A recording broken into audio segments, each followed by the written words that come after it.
के पूरे 12 महीने में प्रदूषण फैलाने वाली फैक्ट्रियों के बारे में कोई आवाज नहीं उठाता है। जैसा कि आजकल आप सुन रहे होंगे कि दिल्ली में प्रदूषण काफी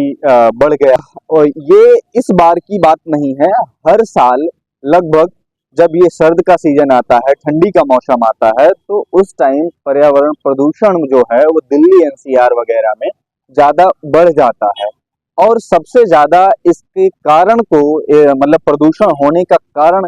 जो है वो बताया जाता है किसानों को।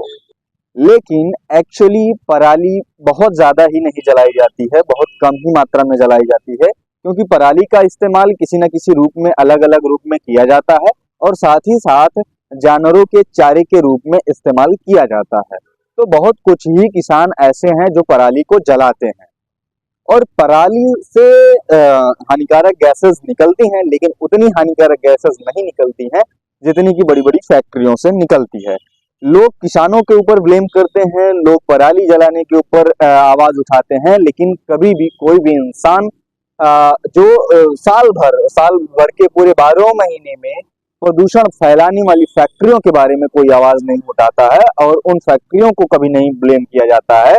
जो दिन प्रतिदिन हमारे एयर प्रदूषण को, एयर प्रदूषण, मृदा प्रदूषण और सॉइल प्रदूषण, नॉइस प्रदूषण, हर तरह के प्रदूषण, हर तरह के पॉल्यूशन को बढ़ावा दे रही हैं, बढ़ा रही हैं, उनके बारे में कभी भी कोई बात नहीं करता है। जैसा कि अभी हम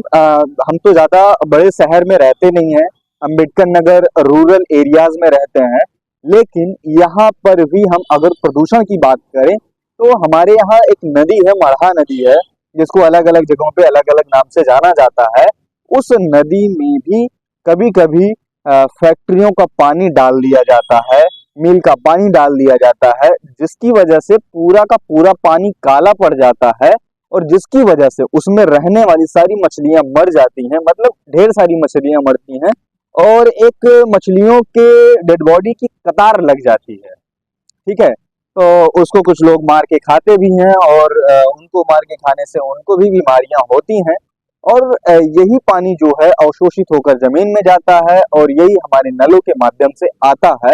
जिससे ह्यूमन में भी या फिर जानवरों में भी ढेर सारी बीमारियां कॉज होती हैं।